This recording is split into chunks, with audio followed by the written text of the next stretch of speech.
many faces that have come before and many new faces. That's what makes it exciting.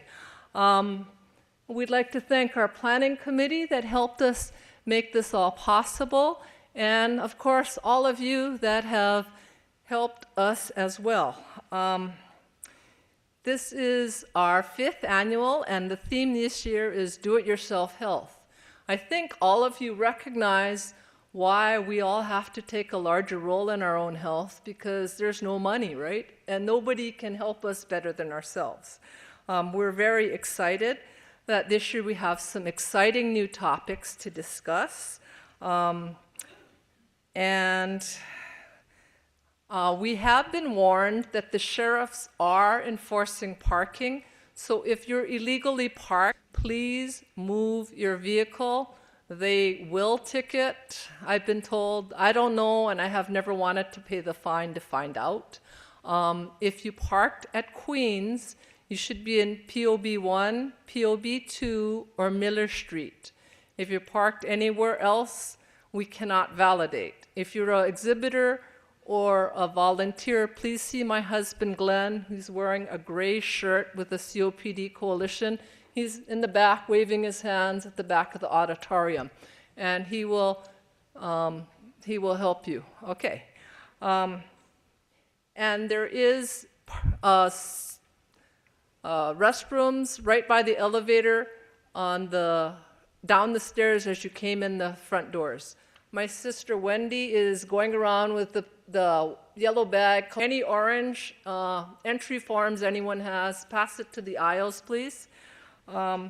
We are very fortunate once again to have as our moderator the golden voice of radio, our very own Beth Ann Kozlovich. Thank you so much.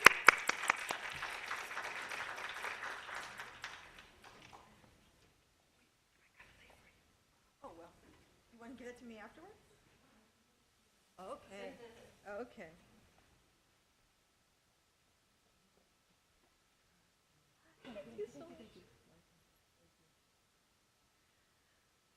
Well, now that I've been properly greeted, thank you very much, Val.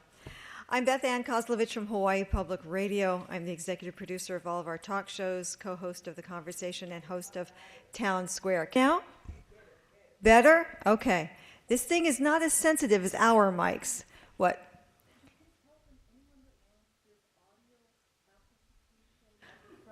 Okay, I'm being told there's audio amplification at the front desk in case you need it. It might be something that would make this time a little more enjoyable, but certainly up to you. Just give ID and they'll be happy to help you up there. Anyway, one of the reasons that Val asked me year after year is not just because I do radio and this is sort of a neat gig to do, but Val has known my family for a while and knows that my father died of lung cancer 5 years ago, right here. And with all of that, and before that, he had emphysema. And there wasn't a whole lot of help. There weren't a whole lot of events like this. And he was only 70 when he passed away. And I never thought I would be this age and not have my dad. And seeing has transpired only in the last couple of years, 5 to 7 years since he really got sick and passed. It's truly heartfelt for me to be able to be part of that. And I'm very glad that all of you are here. I'm very happy to do this every year. So let's get on with it because we've got some really fabulous speakers, including a friend and advocate of all things lung. That would be you, Dr. Tam. Dr. Elizabeth Tam does a lot of cutting-edge research about VOG, about volcanic fog, and lots of other topics, including asthma. And she's certified in pulmonology. She's a professor and chair of the Department of Medicine at the John A. Burns School of Medicine, and she's going to talk to us today a lot about what she's been doing vis-a-vis COPD. Please help me welcome Dr. Elizabeth Tam.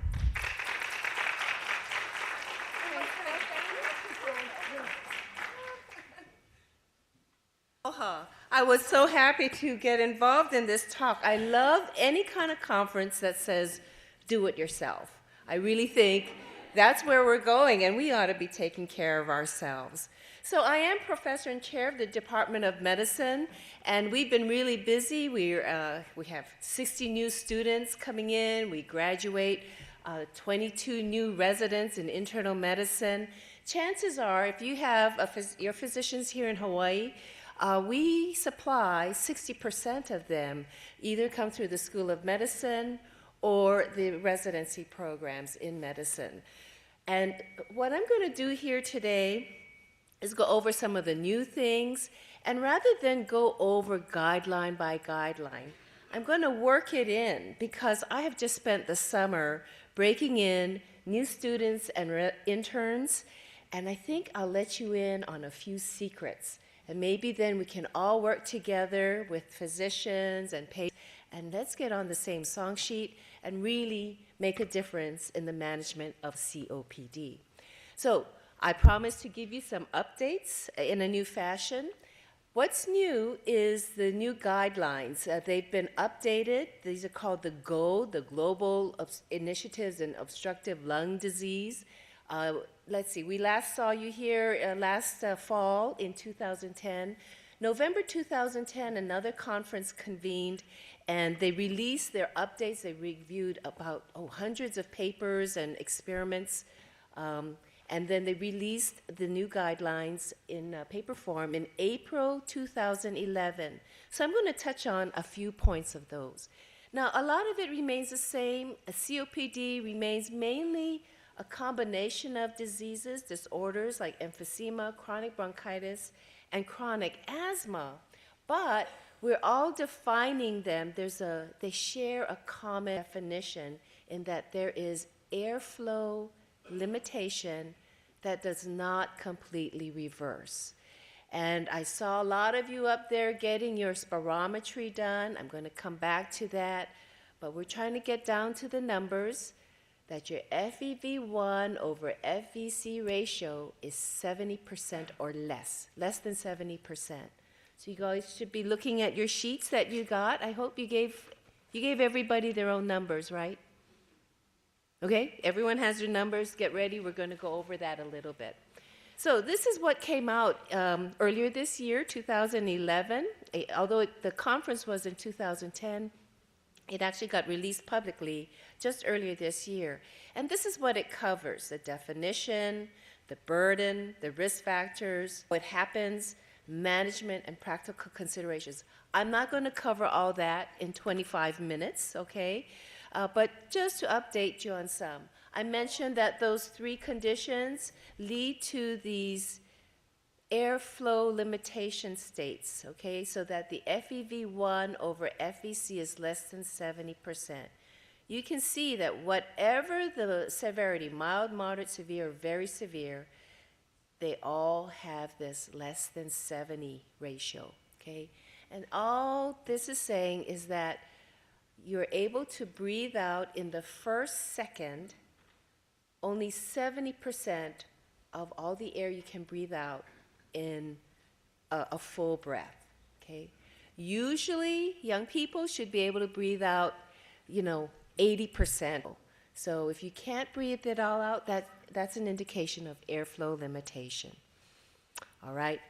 If you were in here earlier watching the information, kind of an infomercial on COPD, you don't have to stay for this talk. Actually, they covered it all. COPD is the only one of the main chronic conditions that is increasing the world over.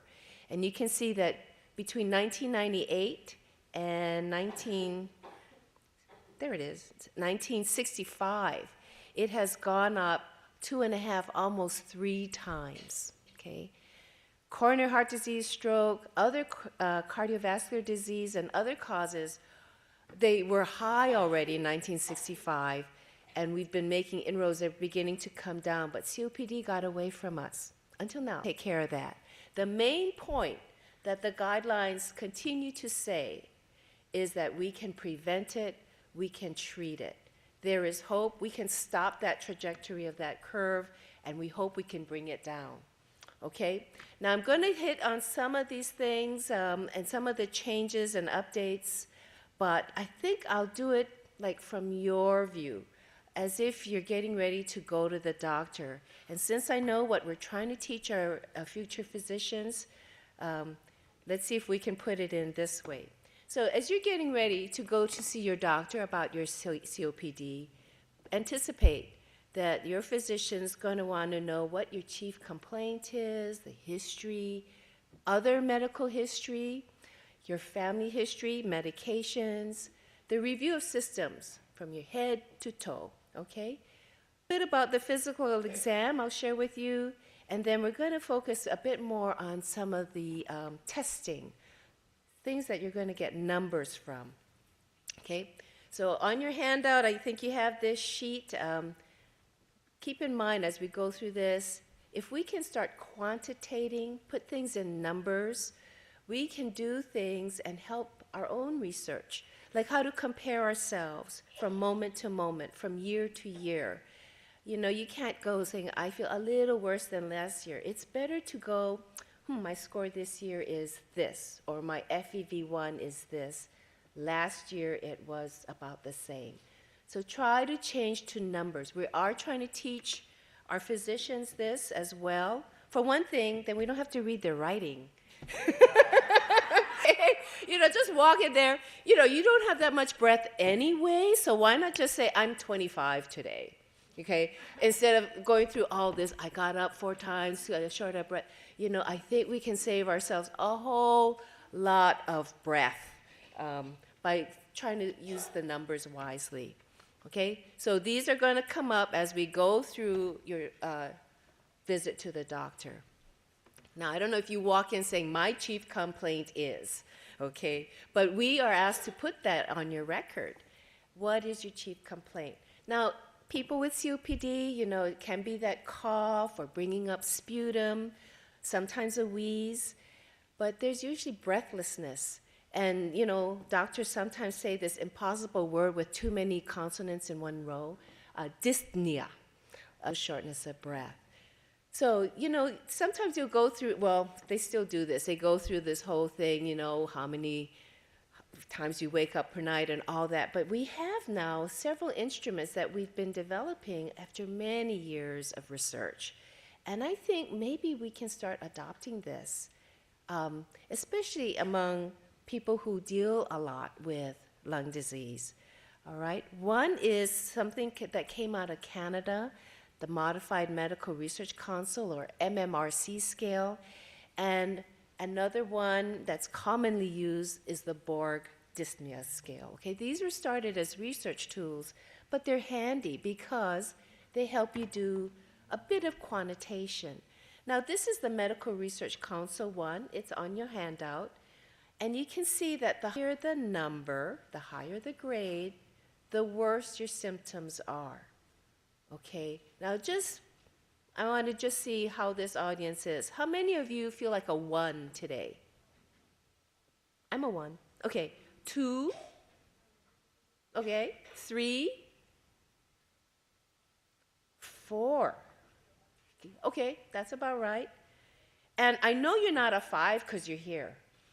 Okay? All right. The thing with this, it kind of gives a chronic level. And if you were to start a medication, it might not drop you much between 3 to 2, for instance. So it may not help distinguish or discern much in, say, making an intervention. Now, this one does. This is called the Borg scale. And you can see, you could maybe go in and just say, I'm about a 3 in terms of breathlessness. Now, I noticed when I'm at the clinic, all of my patients have a pain scale. And most of them are not in pain, not to see me anyway, I'm the lung doctor. So they're not in pain, but there's always this pain scale. I think in a lung clinic, or if you're going to, you know, you have a history of COPD, we might want to move to the Borg scale. And most of the time, people are running a 1 to 2, because they just came into the office, you know, tried to catch the elevator. But if one month you find that you've changed and you're moving up to a 7, we know something needs to be done. And this kind of scale has been used in the emergency room.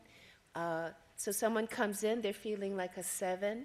The physicians make an intervention, like give you nebulizers, and they start the the steroid drip, and then they can see the flows get better and the score gets better. It comes down to it too. Now, as you remember, one of the diseases that leads to COPD is asthma. Okay, chronic asthma can do that. And there is a very good instrument called the Asthma Control Test that's come up over the last 5-10 years. This test has been validated around the world, So this same test is used in clinics and offices around the world, and there's also a form of it for children that has smiley faces, okay, that they can do that. But it's all been quite well validated to show that it links up with your FEV1 and some other numbers. So I want you all, it's just 5 questions, okay? And I want you all to take the test with me, and I'm going to see what kind of total score you come up with. Okay, number 1, in the past 4 weeks, how much of the time did your asthma keep you from getting as much done at work, school, or at home? Okay, not all of you have asthma, but pretend you do. Pretend that your shortness of breath is due to asthma, okay? Just to feel for how this works. All right, so 1 through 5, keep your number. Number 2, in the past 4 weeks, how often have you had shortness of breath? More than once a day, 3 to 6 times a week, a couple times a week, not at all. Okay, take your score. 3, how often did your asthma symptoms, and these are the symptoms, wake you up at night or earlier than usual in the morning? Okay, 4 more nights a week, so a score of 1, 2 to 3 nights a week, once a week, and get this, even once or twice a month really counts for something. It drops your score down from a 5 to a 4. Night symptoms are very important. Teach my students and residents that I'm Chinese, have long said asthma is a disease of the night. It comes at night. And they've said this for millennia. And it turns out now that we can do cell biology and molecular biology, we now understand why it comes at the night. At night, these wee hours of the morning is when your innate steroids kind of go down. You just have there's a chronobiology of your hormones. And the other thing is you have white cells, inflammatory cells, but there are receptors on them that keep them anti-inflammatory, that are soothing. But those get taken into the cell at night and get reworked. So it's as if these inflammatory cells are kind of unleashed. A lot of things happen in the night. Sounds like vampires. But nighttime symptoms mean something. Okay, number 4. How often have you used your rescue inhaler in the past 4 weeks? Okay, now this is if you needed it as a rescue, okay, that your symptoms got worse and therefore you needed it. Some of you are taking it like first thing in the morning, you know, whether you need it or not, but this is how often have you used it as a rescue inhaler, okay? 3 or more times per day, and then 5 would be not at all. Got your score? Number 5, in the past 4 weeks, how would you rate your asthma control? Okay? Or we're going to play here for COPD control. Okay. So add up your score. 5 questions. If you were perfect every time, you'd have a score 25. I just want to know how many of you have a score that's 20 or above? Excellent. That is very good. Okay? This one, a high score means your symptoms are under good control, okay? The medications or whatever you're doing is satisfactory, okay? Now, if it's any lower than that, I would say this is the time to tell your doctor. Your doctor will look at it, I hope, I'm teaching them that, and make sure that figures in the treatment plan you develop together. All right, now we've done the chief complaint, let's do the history. I'm not going to hit on everything in the history, just I want to point out that in the history, it's important to know at what age the symptoms started, because it tells us a little about the epidemiology, all right?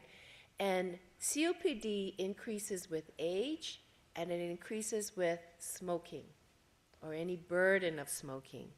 And we were just talking about how by lifetime prevalence of COPD is about 1 in 4 people. So 40 years old, 50 years, it just increases. So as you age, as we all age, 1 in 4 of us will develop COPD. And the chances increase remarkably if there's ever a history of smoking. Now, I forgot to mention, I did go upstairs. I was looking at the spirometry, and some of you were doing that. You see this sheet that they were doing, and you answered?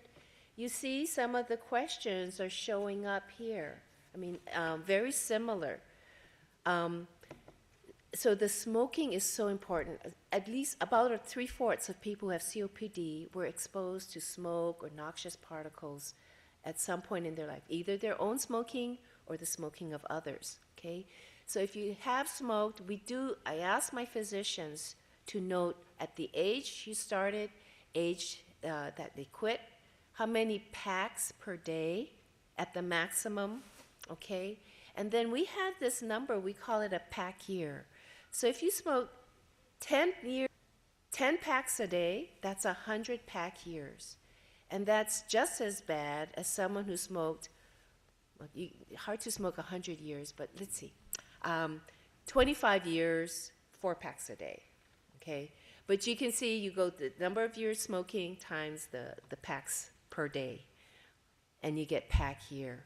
And of course, the higher the pack years, the higher the risk of COPD. Cigarettes per day, if you're still smoking, I want to know cigarettes per day, the brand. And I can go into a whole thing about why the brand makes a difference.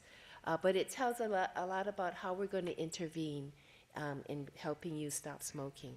Time between waking and the first morning, very important.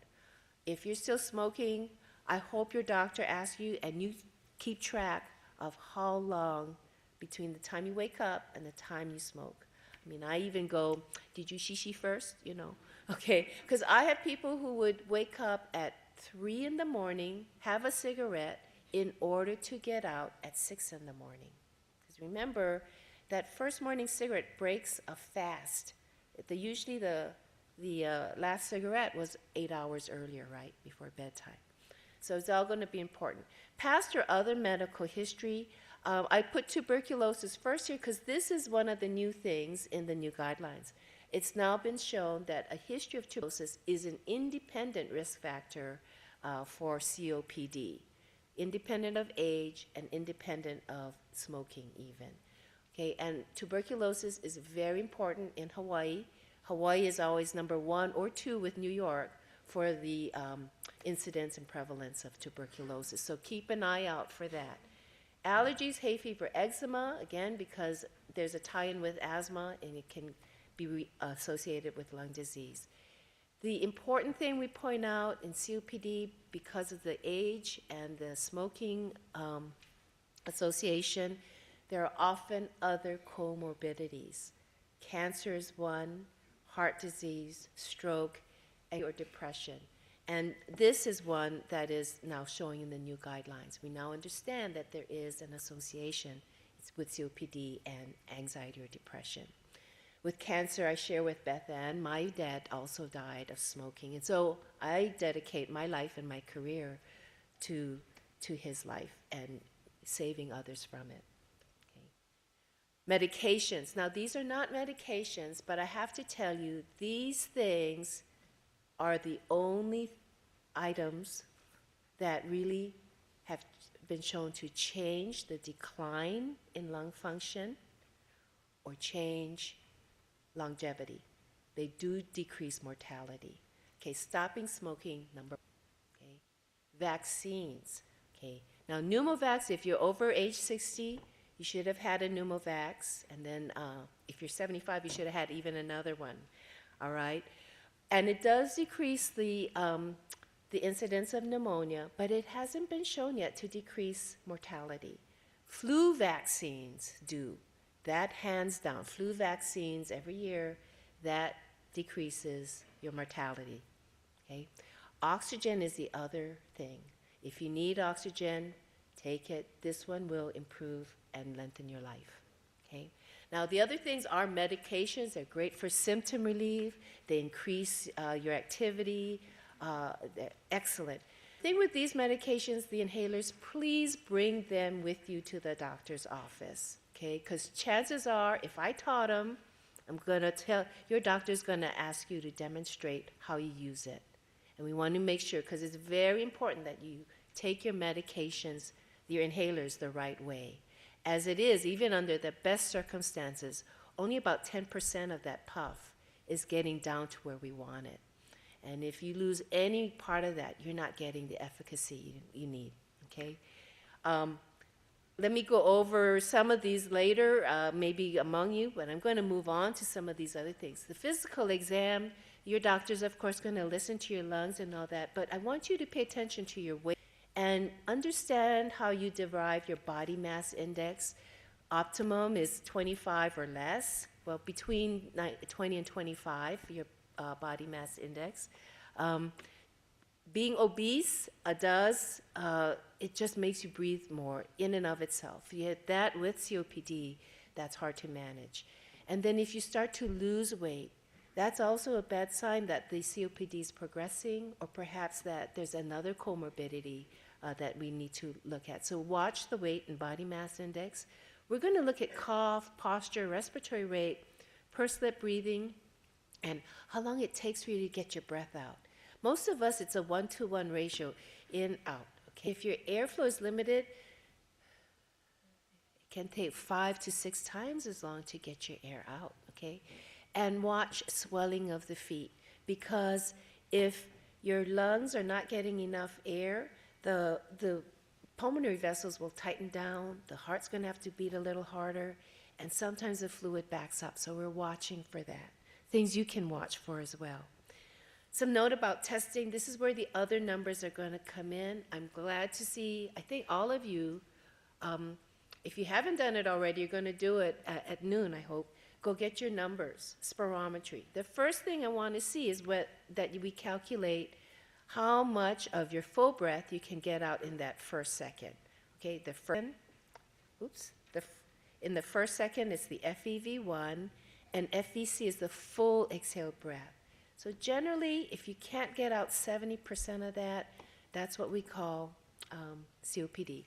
Now, we should do this after we take bronchodilator. This number for COPD, you should take bronchodilator first, and then the FEV1, FVC. And if it's still low, that's COPD.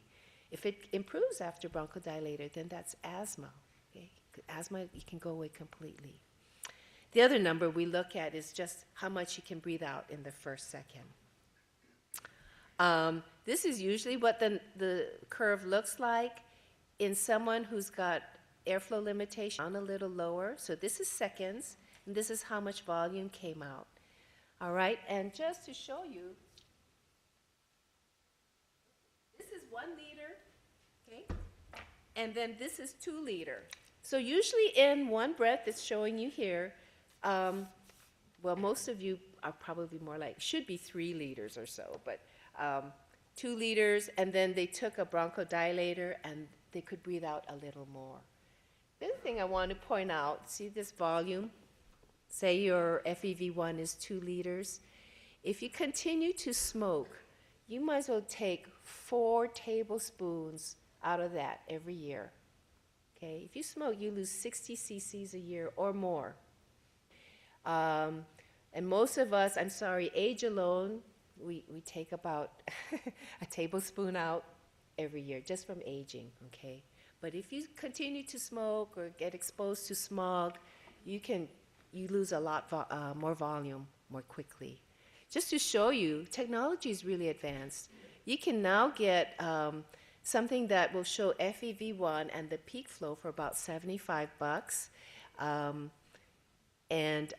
But it doesn't show you the FVC. So at one point, I would take this to your doctor's office, take a blow on this, and then check against the spirometer, and then you can kind of see how they calibrate against each other. The other thing I want to point out is this oximetry. You didn't think this was a respiratory measurement, but it is, all right? I brought this in, and I measured from the door to this first row is 50 feet. So going back, if you went around, it'd be about 100 feet. And this can be easily done. The other thing I looked up is, I got one of these things. Now, I remember when I first bought this, I bought one of these for my office, 15 years ago. It was $400. So it's a finger oximeter, okay? I just went online this morning, and I see one here for 30 bucks. I don't know what the shipping is, but I got this one at Long's for 49 bucks, okay? But you could walk down and time yourself for 6 minutes. How many times could you go around? And that's kind of what we do in our clinic. I measure the clinic. We try to get some runway space and get a very simple device. We take the Borg score at the beginning, the heart rate, the oxygen saturation, then we start letting people walk at the pace they want. We've measured it out. And then go 6 minutes, but we stop if there's any kind of pain, they're very breathless, uncomfortable, or the saturation, the oxygen saturation drops to 88%. Just stop, and we see how far they went, how many minutes, and we write down the Borg score, the heart rate, and oxygen saturation at the end. Okay? 6-minute walk test. Ooh, this is also used the world over, and we use it to test the efficacy of some medications for heart and lung disease. And you can do this in your own home, okay? I find it very useful. I've got some people who, once they were given the diagnosis, they were afraid to do anything. And when we showed that their oxygen was okay, then they started moving.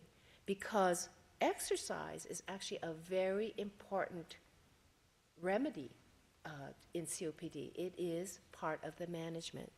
So managing stable COPD, this is not new. Avoid triggers. I can give a whole lecture about VOG, but it's the smoke really. It's the indoor air pollution that we have to watch out for, and the smog, okay? Exercise is very important. That's why if your oxygen levels are fine, and if they're not, then we can get you supplemental oxygen. Exercise is key. Diet, and I hope last year we had a great talk on diet in COPD, but brightly colored fruits, keep up the fruits and vegetables. Breathing exercises, I'm looking forward to hearing about the harmonica playing because it's going to illustrate some of those issues. Vaccination, please get your flu vaccine. This year's version is out already. Take your medications appropriately and know your numbers, all the ones that I showed you there on the sheet. So, just to remind you, 2010, it's been updated. I've been on the right track. There's not too much difference from the prior year, but they're confirming that our assessment and our management is really good. All right, we're almost on time. Thank you.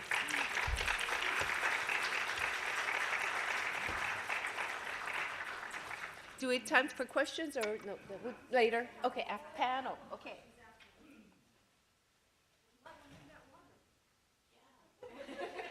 You want some? Thank you so much.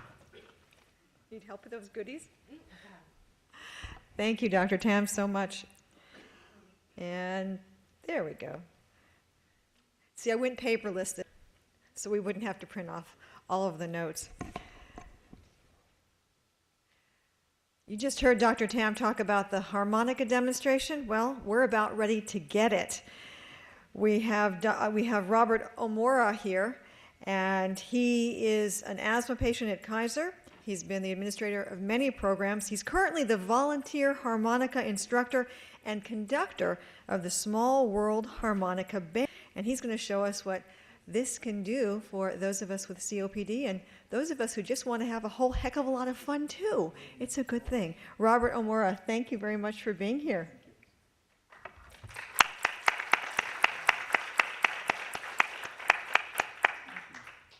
You're welcome. I didn't hear my intro because she was talking to me. Oh, well, that's okay. It was a good one. It's okay. Besides, it's Thank be better you. with you playing the harmonica. Thank you. I would like to start off by telling you that I have breathing problems too, and that's the reason why I'm here, I guess. I'm an asthmatic, and I've had that problem officially since about 1986, when my Kaiser told me, you have asthma problems. And I'm also an ex-smoker. I smoked for about 35 years. And right now I'm using 3 inhalers a day. Let me show you a couple of instruments. I don't know what you call it. I don't see them on these things, but these were recommended to me. I see the people up on the second floor telling you, blow, blow, blow, blow, blow. This thing with the tube is one, and that's to blow. This here is to draw. You know, you're supposed to draw your air and see how far you can go up on that on the measurement here. Anyway, these are 2 devices, apparatus that recommended medically. I have a device here, an apparatus that not medical.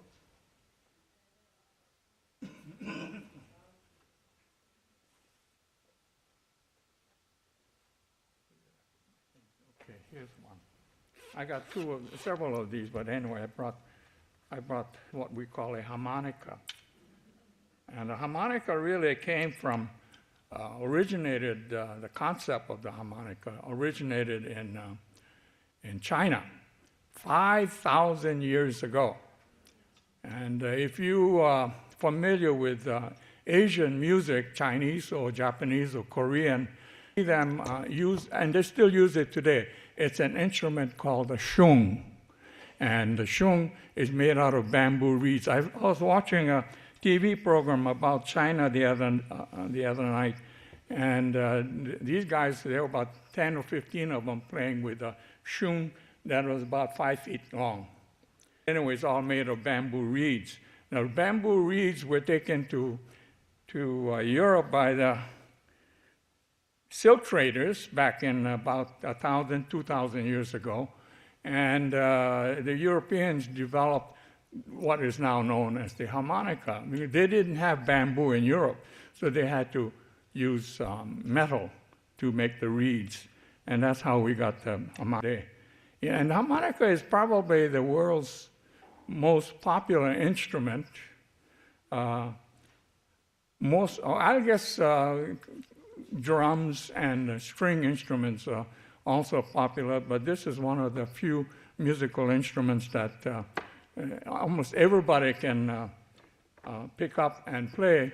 And you know, you have the small ones. I have one that's only about 2 inches wide, and then this one is about 7 or 8 inches. And you know, the apparatus I showed you earlier, and they were talking about that earlier, about measuring your blowing and your drawing. This instrument you can blow and draw one time. And you know, it provides you a chance to make your life better, and you get your exercise. If you practice every day, you get your exercise for breathing, blowing, and drawing, and you strengthen your lungs. As far as I know, I'm not a medical person, but once your lungs go, that's it. There's no way to repair it. The only other way is for you to strengthen it, and exercising it will strengthen your lungs. And I said earlier, I've had this asthmatic problem since about 1985 or earlier, but I informed about it in about 1985. And when I first started to play harmonica, this type of harmonica, about 1992, 93, I'd be playing in front of an audience like you, and then I'd be coughing in between. Very seldom cough now. And I don't know if the medications I take have caused it to improve, but I know my harmonica playing has improved, has strengthened my lungs, and it has made it very comfortable for me to enjoy life a little bit more. Now, being a former recreation man, and I'm professionally trained as a recreation person, one of the conditions that we talk about is to recreate your life. And in our case, we had to recreate the portion of life that made it very difficult to go from day to day, breathing. And some say, well, I don't know if I can play the harmonica. I have right now about 35, 40 people playing harmonica with me in my group, and I have another 35 people signed up to take my beginner's class in October. I average about 30 to 40 people throughout the year, and we play every week. We entertain throughout the year at the nursing homes, community events, and so forth.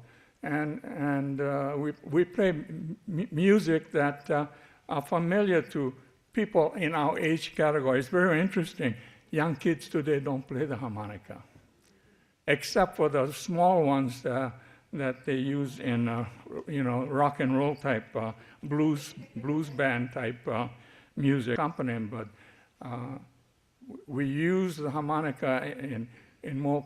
We can play classical music, popular music, folk music, any kind of music. I'm going to demonstrate for you in a few minutes the kind of music that we play. But anyway, some of you may say, well, I don't know if I can play with my condition. Let me tell you about a little boy that I work with. He is of a hit-and-run accident, and was paralyzed from the neck down, and they call them quadriplegic. And he's paralyzed completely from the neck down. And he can talk, he can see, he can eat, but he has everything he does besides that has to be done for him. He has to be fed, he has to, all his personal hygiene and everything is done for him. And when I go and work with him on the harmonic, I have to hook it up for him, and then he plays. But he plays. He learned. I taught him how to read harmonica notes. These are musical notations, just like the standard music notations, but we use numbers instead. And so it's very easy for him to learn how to play the harmonica. And he plays the harmonica like anybody else, Let me demonstrate for you one of the songs that we're going to, the songs that we play in our harmonica group.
Thank you. I don't know if you noticed, but there are, and I don't know how many of you know your musical notes, but in this particular song, I chose it because I could demonstrate what I was trying to put across.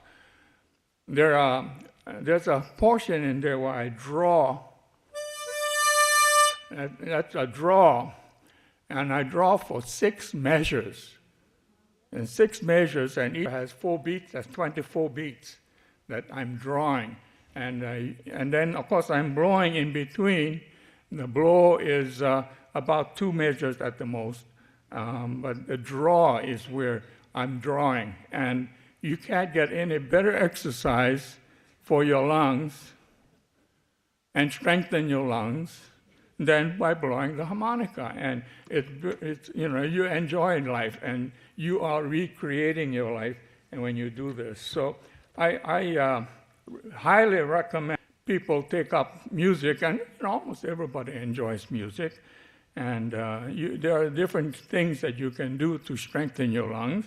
Of course, one is you can sing, you can walk, you can swim. Those of you who can remove yourself from the oxygen tank for a few minutes at a time, go swimming.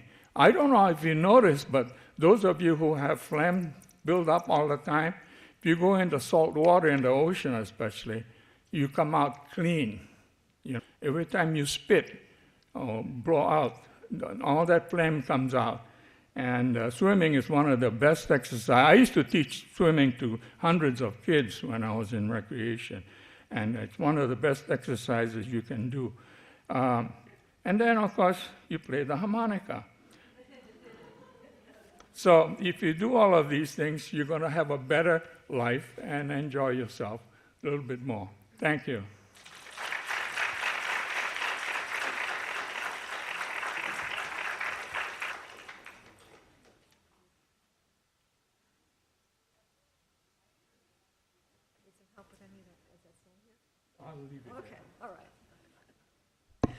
I'm thinking that maybe there's a marketing opportunity. Can't you just see it now? Playing the harmonica with Robert, and it's a whole new CD set, and you pop it in there, and you could have a whole second business, Robert. Anyway, thank you so much for the demonstration. And our next speaker is a health educator from Breathe LA. She's here to talk about the National Heart, Lung, Blood Institute's National Learn More, Breathe Better campaign. I'd like you to meet Claudia Medina.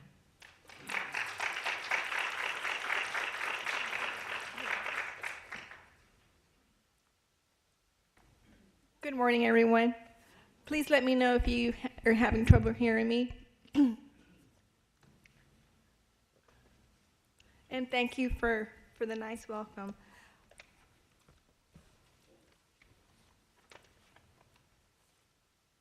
It is my first time here in Hawaii that don't know me, and I'm very pleased to be here today. Also, I would like to thank each and everyone for being here, especially those that have recently been diagnosed with COPD. Excuse me. I think I need to clear my throat. I actually had a cookie before here. Actually, I do. I have some in my bag. Yes. I'm sorry. It's just that I have a throat condition, which also interacts with my breathing. But that'll be great. I'm so sorry for this. Thank you.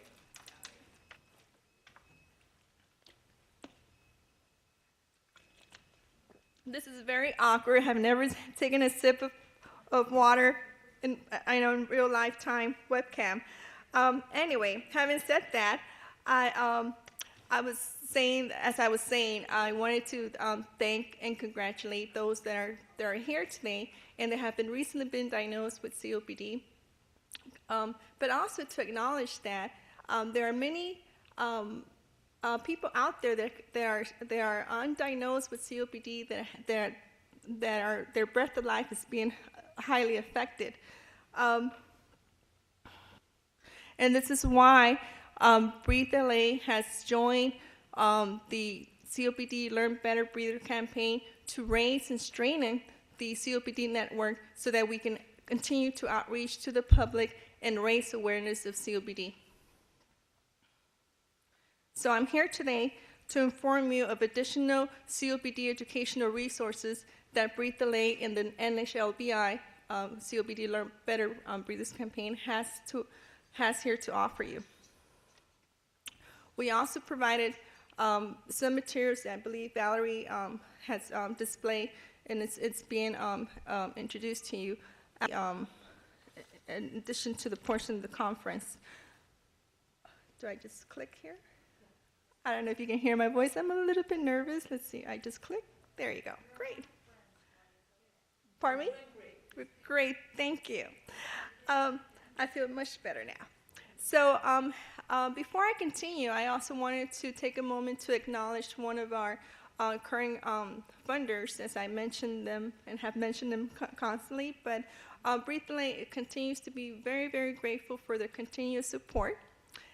And today's presentation, Breathe the Lay is conducted this presentation under a subcontract through the National Heart and Lung Blood Institute. And it's very important that funds as these be taken into consideration. They are a vital part of the communities, especially among those professional cares facilitators that provide education resources and outreach out in the community to the public. How many of you guys have heard of the National Heart and Lung and Blood Institute? Can I see a raise of hands? It seems that it's very few. Let me quickly just go down the information that I have here for you so you can know a little bit more about this campaign for those that have not heard of them. The campaign basically targets people that are over the ages of 45, men and women, of course, and also that have been smoked, that are smokers or have smoked in the past, and that also have a high-risk generics and also environmental exposure that puts them at that risk for COPD. And also towards community-based organizations such as Breathe the Lay and among other COPD coalitions. And towards medical providers. They're giving for free access to, whether it's electronically where you can download their information, and you don't have to necessarily be a medical provider. Anyone can have access to their website, just visiting their page and download any educational material that you may have there to share, also with your loved ones. The campaign mission is to increase COPD awareness. As many of you may know, COPD continues to strike as now the third leading cause of death in the United States. Also to increase understanding that COPD is treatable, which is good news, but it's really only treatable when it's actually detected at an early stage. This is why it's very important for us to continue to advocate, let others know that this disease is a serious disease that should be taken into consideration and to be tested for. And also to encourage people to obtain a simple breathing test. As I was hearing earlier, speaking to Valerie, this is something that was also being provided to you earlier. But what about those that have never ever heard of COPD? It's very important to also reach out to a broader community as well. And encourage them to speak to their doctor. Let them know what are their signs and symptoms. And to also, it's very important that when you speak to your doctor, and these are some of the things that we talk to out in public, is that do not be ashamed or afraid to say, I used to be a smoker. For some reason, people, when they quit smoking, they think that whatever happened in the past stayed in the past. But sometimes some of our health behaviors that we do kind of tag along and follow us further down, and those effects don't show up until later on in life. Okay. So briefly, my agenda, I'm just going to briefly introduce who Breathe the Lay is. I already spoke about the campaign. I don't think I want to speak a little bit more about them. Also, something very important that brings us here and has actually connected Breathe the Lay, and it's with the co-partnership that we hold with the Hawaii COPD Coalition. under under this partnership, we have a COPD Western Region Network. Talk about self-management for COPD patients, COPD resources for patients and providers, and of course the conclusion. So we've been around since 1903.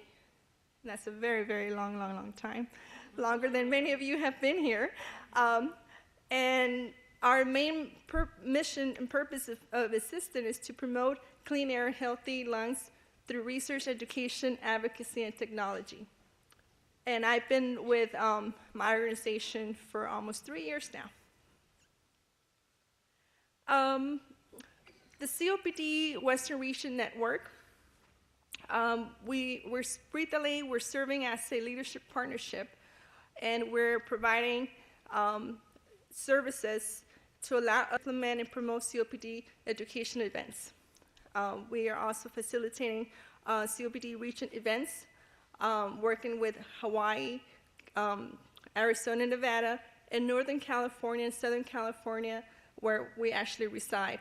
And due to the fact of the large number population that there is in California, this is why we have expanded throughout the state. We're also providing COPD educational resources as we brought in today. And we also provide, under this region network, staff and volunteer training. And this is something that Breathe LA has been doing last 3 years since I've been there. And one of the models that we actually have developed and used is we do train the trainer model, where we go out to the community and we train others so they can go ahead and replicate that information, so we can actually expand it more to a broader area.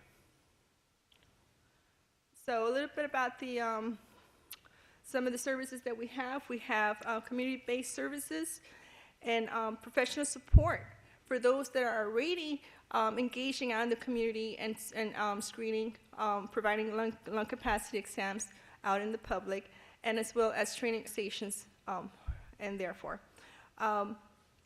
Among this training, we are providing surveys. These are outreach surveys that allow us to do one-on-one education out in the community, but we can also do test knowledge by providing a survey that we accumulate, and we are able to see which areas of our community need more information on COPD, and there we link it with free clinics and local hospitals, and then we bring in local medical allied volunteers that can help us conduct such as health fairs where we can do screening as well. And then also manage COPD management classes. These classes are, for instance, for people that have already been diagnosed with COPD, but our classes actually consist of of 6 sessions of an hour each, and they're available for anybody that have been diagnosed with COPD. Since we're reside in Southern California, all of our resources that we have are bilingual information, so we have it in English and in Spanish. And like I said, professional facilitating training, we go out and we bring up to speed medical allies that may be working with doctors or in clinics, and train their staff so that they will also have the knowledge as to what can they, questions if they're being asked from patients that have COPD, or as they conversate with those patients, there may be some red flags alerts that they should also be recommended to having them speak to their doctor when they go in for their initial assessment. We work very closely with volunteers, and I can't express how thankful we are for having such volunteers that really care for the breath of life of others. We train partners these partners that we have developed with, and mainly they are consisting of universities and community colleges that have nursing programs, pre-med students, as well as respiratory therapists. We train the partners, and those partners train their students, and then their students rejoin us out in the community, and we can also do referrals out. We have done referrals out. So having said that, this type of training is what under the Region Network is here to provide to you. Whether you're interested in contacting the network itself directly, we can provide this type of information for you by mailing out or by providing a free training live through webinar, or also by using Skype. And that's another component that we have used very highly. But within this training, we again incorporate the train the trainer model, and we provide COPD-1 as to what it is. We do a completion test, and then we also, something very important is that we also go over some of the basic spirometry guidelines that there needs to be addressed, especially when you're working out in the community. By these guidelines, we have also a pre-assessment screener that allows volunteers to detect if it's safe to conduct a spirometry exam to a participant, meaning there's a questionnaire that would need to be addressed. And for instance, an example, are you under the care of a physician for high blood pressure? If the participant answers yes, therefore we would recommend for them to still get tested, still get the lung capacity exam, but not there at the event, but rather in their own doctor's office. And this is only it's more for a safety issue. And then also, we ask other questions such as, for instance, have you had surgery in the past 6 weeks? If they say yes, this also includes even eye surgery. And the reason why it's so important, can anybody guess? Why is it so important to ask especially this type of question of any type of surgery in the past 6 weeks? Any of the pre-med students here? Well, as you know, when you do a lung capacity exam, you breathe in very deep in, and it uses a lot of force to breathe out. By doing that, you can actually damage some of the capillary veins, and they can also additional damage to the wound that is still in healing. And this is why it's very important to instead wait until the healing period ends or have the test be done at your doctor's office. So these are some of the things that sometimes we don't think about, and we have seen many health fair events where you can go get a free blood pressure, a free glucose test for checking for your diabetes and what have you. But we have to also protect the public. And of course, all this training, we're incorporating also the Learn More Breathe campaign materials, and it's made available for free. So there may be a question here to address. What if one of our convenient partners say that they reside in Arizona and they're contacting the Region Network? How do we provide this training to them? Well, we can do the training, like I said, through live webinar, and then we can also ship out the material to them by providing videos that we have customized for that main purpose. And in here, I just wanted to share some pictures of us, some of the previous volunteers that we have had engaged in our program. The very top picture that you see there, this is actually done at a Mexican consulate. Excuse me, there goes that voice again. At a Mexican consulate, where we brought out nursing students that were there to conduct lung capacity exams. Like I said, we're multitasking. We're also addressing the Spanish-speaking community as well as the English-speaking community. And at the bottom, we have additional volunteers that they're actually already graduated. They're respiratory therapists now, and that they continue to come back to our nation and not necessarily volunteer out in the community, but also within our organization. So if anybody contacts Breathe LA, for any of these educational resources that we have to offer here for you, you might be addressed by Nicole, especially Nicole, who is actually my private assistant. We also do Better Breathers Clubs. How many of you guys here belong to a Better Breathers Club? Is there a Better Breathers Club here in Hawaii or in Honolulu? Not all over Hawaii? Okay, because I didn't quite see a high number of hands. Well, for those of you that have not heard of such name, Better Breathers Club, it's actually a support group that allows people that have been diagnosed with COPD and family members to join and together do activities and also together learn from each other and support each other, and additional information is given to them as well.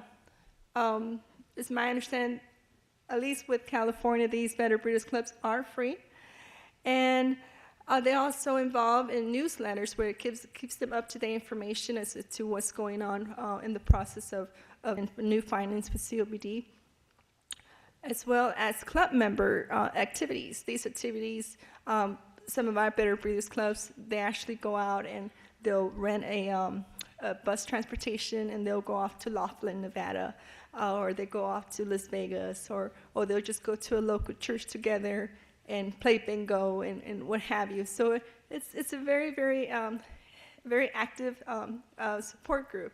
And personally, I enjoy going along with them as well. Also, within the support group, educational workshops are also interactive and engaged, where they are also provided with COPD management classes to furthermore learn how to manage their disease. Also, professional speakers are brought in to speak to them. And usually in the past, we have had, for instance, speakers that speak on diet, special diets, foods that COPD patients should stay away from, and foods that they should be actually enhancing more, as well as nutrition and also yoga. Another component that we're also interested in bringing along pretty soon is the Eat Breathers program, and I'll talk to you a little bit more about that. Also, the question here, another question is, if you're interested in starting your own Better Breathers Club, how do you go by doing that? The Region Network, under our campaign, we can provide training for you, and this training is for free. We have developed a Better Breathers Club curriculum. The training does consist of weeks, about 3 to 4 hours. Even though there is a distance here, we can do the training through live webinar, and before the training, we can actually mail all the materials to you as well. Usually, if you're looking to start Better Breeders Club, your best resource that will allow you to, so for other organizations to share their facilities so that a certain number of group can actually join the meetings, are usually your community centers, public centers, like at parks, also senior centers.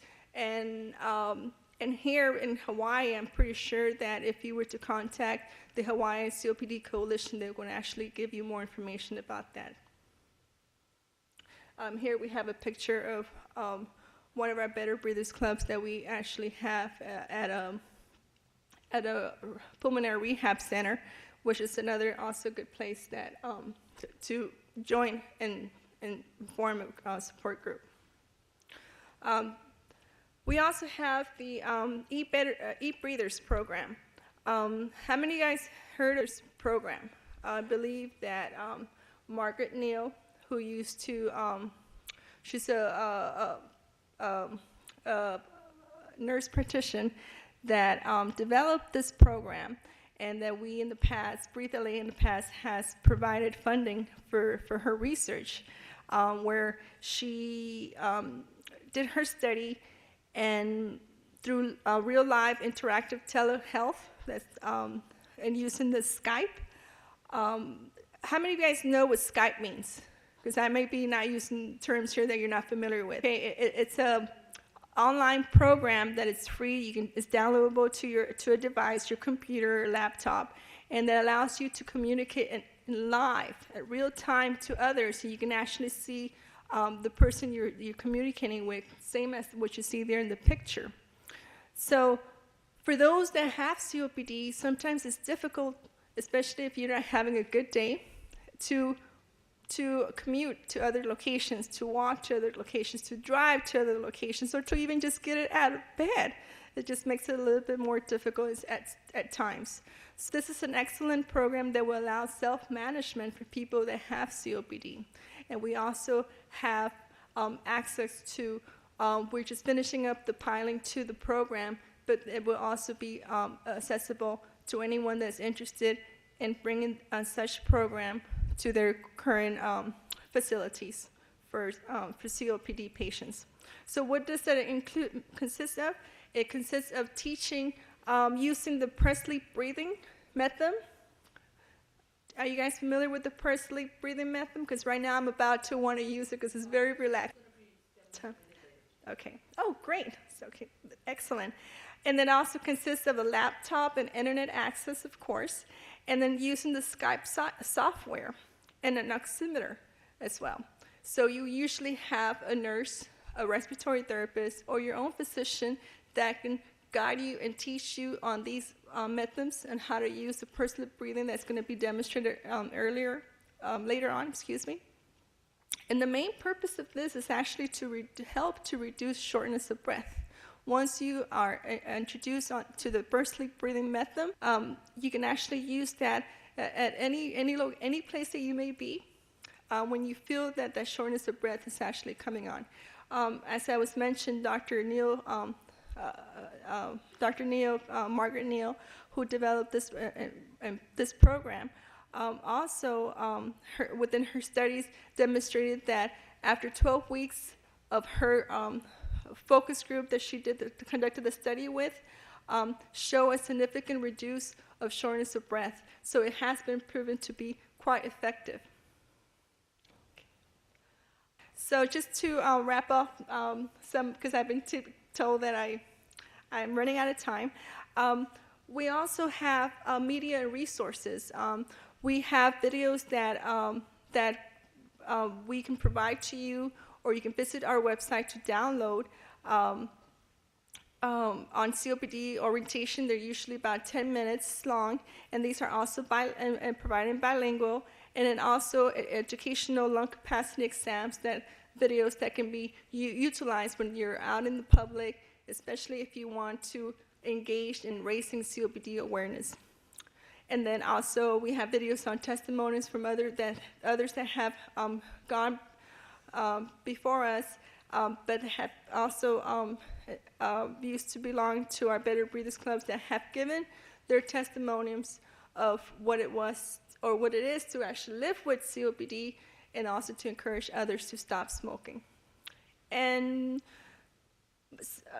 some of the educational lung capacity exam, that's the only one that currently remains not available, but all the rest are upon request, and the only reason is that we're actually in the process of translating that video. And you can also visit the learnaboutcopd.org and download any of the other essentials that they have there to provide, such as with the speakers guides and the reference cards, and then also PSAs. Okay, so that concludes my presentation. I believe later on we're going to go ahead and have more Q&A, so open for discussion if anybody's interested to learning more about joining our name. Thank you.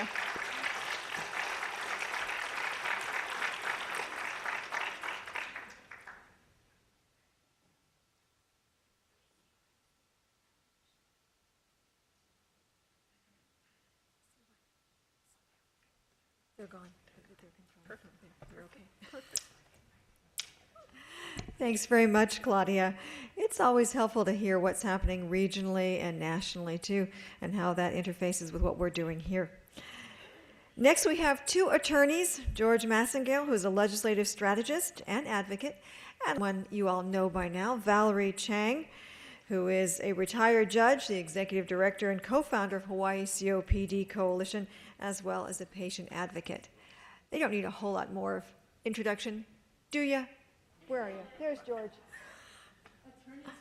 Come on, Valerie. We know, Get up but here. our time is limited, so you guys are going to have to be self-limiting as well. We're fast. Actually, we can both do this together, probably. Song and dance. Yeah, we do this all the time at the Capitol. We show up and we don't know what the hell we're doing there. So, but we figure something out. But Minute. and we have 1 minute. And Yeah. they cut the mic. But I was going to talk a little bit about systemic advocacy, which is the broader picture on how how the policies that they make, the bills they pass at the legislature impact people here. And I think, the perfect example of that would be the no smoking law that was passed in 2006, which I had the pleasure of working on. And that, I think, by itself, prohibiting smoking in workplaces and public places probably had the biggest impact on COPD in Hawaii than anything else that's happened in recent years. However, right now my big concern is access to care. We're after we get outside of Honolulu, we're a rural state.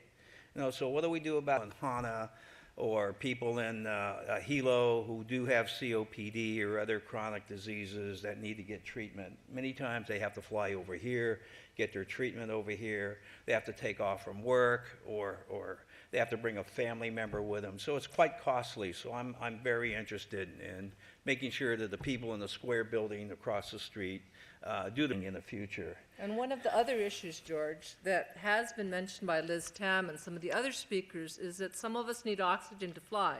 Personally, I need it. I never did for the first 7 years that I was diagnosed, but the last 3 years I need oxygen to fly, and it's very expensive. If you don't have a machine that will give you oxygen, you have to rent it from a company or something, and the rural patients need it to fly in if they don't have it that their lungs are producing. So that's another issue that has never been adequately addressed.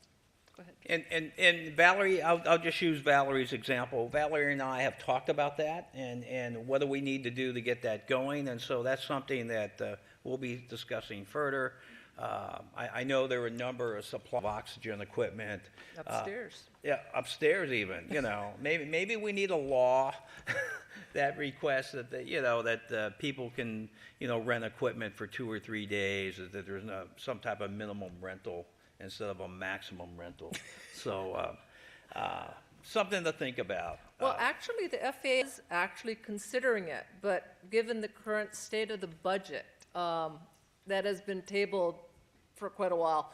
But the exciting thing is at least they do allow you to bring a concentrator on board. That is only since we've been working on that since about 2007. It became law everywhere. It was the last airlines that allowed oxygen in a portable oxygen concentrator on planes, and it passed just in time for me because that's when I started needing it.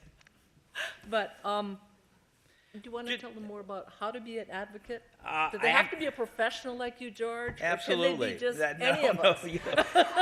You'd be a professional like me. In fact, I'm the worst advocate at the Capitol. When I go see legislators, they look at me and go, "Oh, it's George."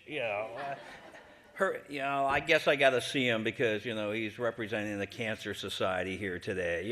So I'll give him 5 minutes, and then I give him my speech, and then he's gone. The people they need to hear from is the people here. When you can come up to the Capitol,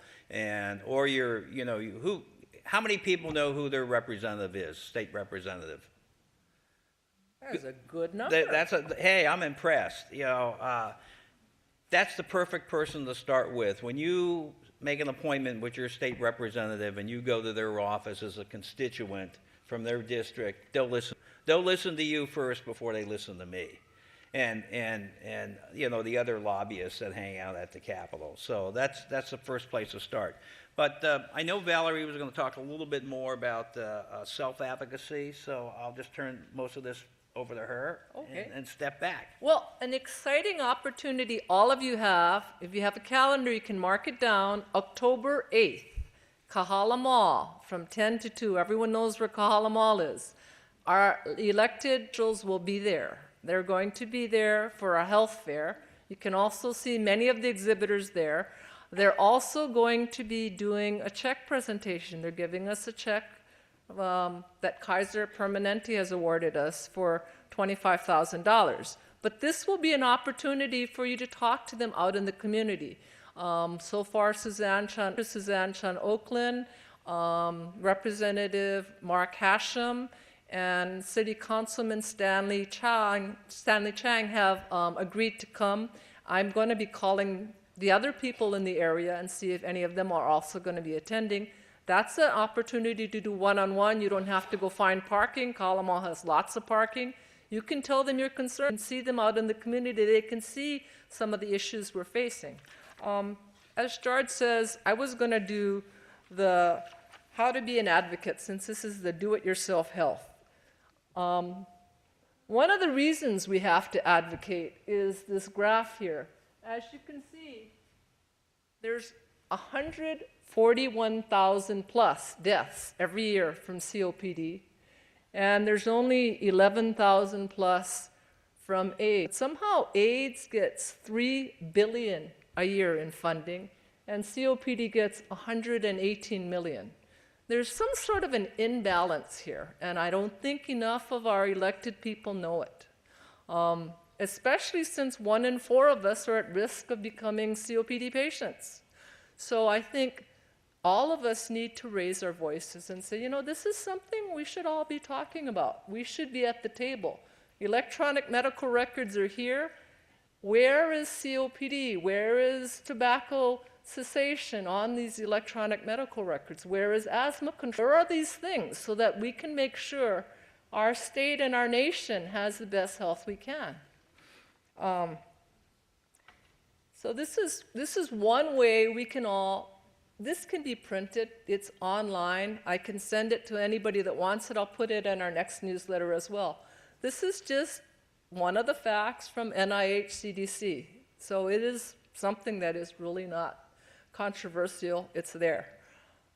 The way my doctor, when I was first diagnosed in 2000, I thought that my life as I knew it was over, and actually, in some ways, it was. Before that, I always considered myself perfectly healthy. In 2000, I was told I have severe emphysema, and I said, gee, am I going to die? What's next? And they said, well, you might need a lung transplant anytime soon. And I'm like, excuse me, I'm 42, I have young children, this can't be happening. But, you know, we can't write our script. All we can do is do the best we can with what we've got. So my doctor, I flew to Denver in 2000, and I went to National Jewish, which is the #1 respiratory hospital in the United States, because I couldn't get the answers I wanted. And he said, you know, what you have is a chronic disease. That means I can't give you a Band-Aid. No one can give you a Band-Aid. There's really not good miracle cures that can make us better anytime soon. What you can be is a good quarterback. I will be your coach, but you're going to be the quarterback. And that was a really major paradigm shift for me, because I always expected the doc to be on the pedestal and give me all the answers. But like Dr. Tam said, she's training her people to work with all of us. And what we need to do is we need to do it ourselves. We need to come in with numbers. We need to say, okay, I know I learned all I could. I went to the Ed Day, I go to my support groups, I read materials. There's tons of materials everywhere in this building. Read the materials, learn what you can, ask questions. There are so many brilliant people in this room, including each of you. You guys all know what people have taught you, you know what you've lived, and there's a lot of healthcare professionals. My staff has an average of between 15 and 30 years of it. They're nurses, they're respiratory therapists, there are all kinds of healthcare professionals. They're here to help you, okay?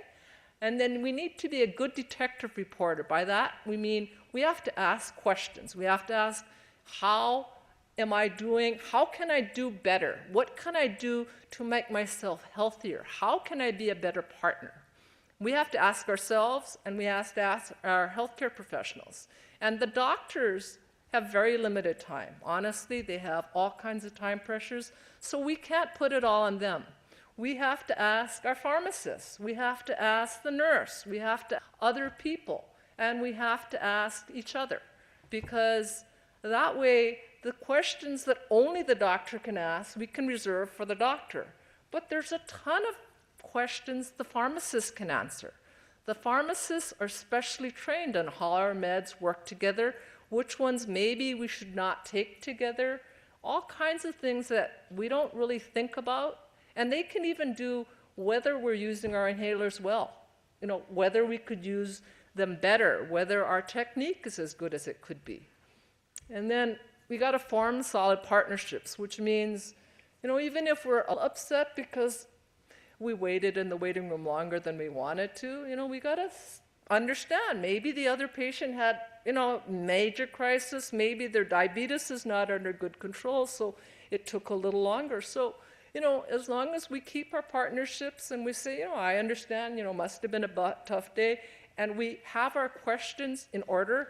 I always like to write everything in order, put the most important question I have on the top, and then the ones that are less important on the bottom. And I might get to only the top 3, but at least I give my doctor have a copy, and we go over, and then they know and I know what the top 3 issues I want to ask about are.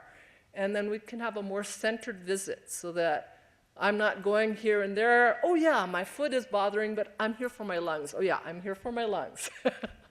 And then keep in touch with, our team.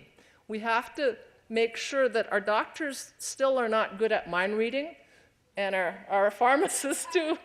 We haven't gone that far. They're working on it. But right now, we all have to try and touch. I mean, there's no reason we can't call the doc and say, I don't want to bother you, but I think you'd rather me bother you now than at 2 a.m. on Saturday or Sunday in the morning. So I just thought I should tell you I'm coughing up a little yellow phlegm, which is unusual for me. And then the doc will say, thank you for calling. My nurse will call in a prescription for where's your closest pharmacy? And then you'll get it. Instead of, I'll wait. 4 in the morning, I can't wait. I'm really doing bad. I need to go to the ER. So these are things we can do to take charge. And to me, that's what it's all about. We need to be the best partners we can because there are so few resources out there. There are, as Claudia said, NHLBI has been a great partner. They have helped provide some funding for this event, and they have helped create this region, and we are part of that region. And there are resources out there. You can contact us, and we can help put you in touch with what other resources there are. We have a support group that meets every second Friday at Kaiser Honolulu on Pensacola from 10 to noon. It is free. We have many guest speakers that are professionals in all kinds of different areas, and they will talk. If you have a topic we don't even have on the agenda, we'll be happy to add it. And these are some of the types of people that are helpful to have on our team. Healthcare professionals, of course.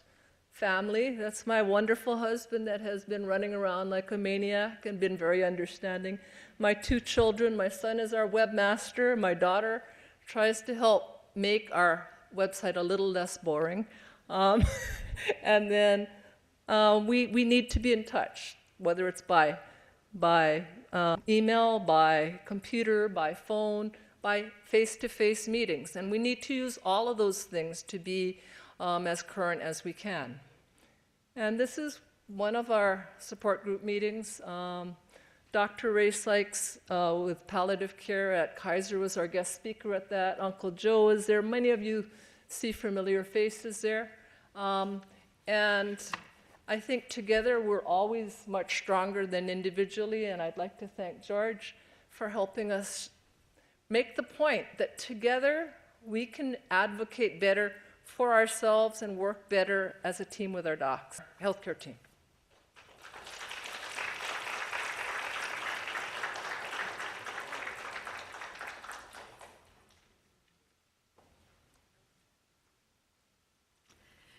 Thanks very much to Valerie and to George. If I can add just one tiny thing that comes from my family's experience, sometimes it's tough to advocate for yourself, and it can be really, really helpful if you bring a family member or trusted friend with you. Their ears are going to hear things a little bit differently, perhaps, than you might hear with so much information coming at you, or as Valerie said, when she got her diagnosis and suddenly the onslaught of all the emotion. It can be very helpful to have another person there who is not feeling the same things that you are. So if you've got a good family friend, family member, could be a good thing to take them with you as well. Okay, so we are going to move along. Thank you so much for sticking with us, even though we're running a little bit late. That's okay. It's important stuff we're doing. Now, helping us to stay in touch with the digital age, we have two speakers to talk about a pilot program they've just recently completed using interactive computers to communicate with COPD patients. Introduced to you researcher and assistant professor of nursing at the University of Hawaii at Manoa School of Nursing and Dental Hygiene, Deborah Mark, and with her is respiratory therapist and chief simulation specialist at the Johnny Burns School of Medicine, Chris Hara. Welcome them both.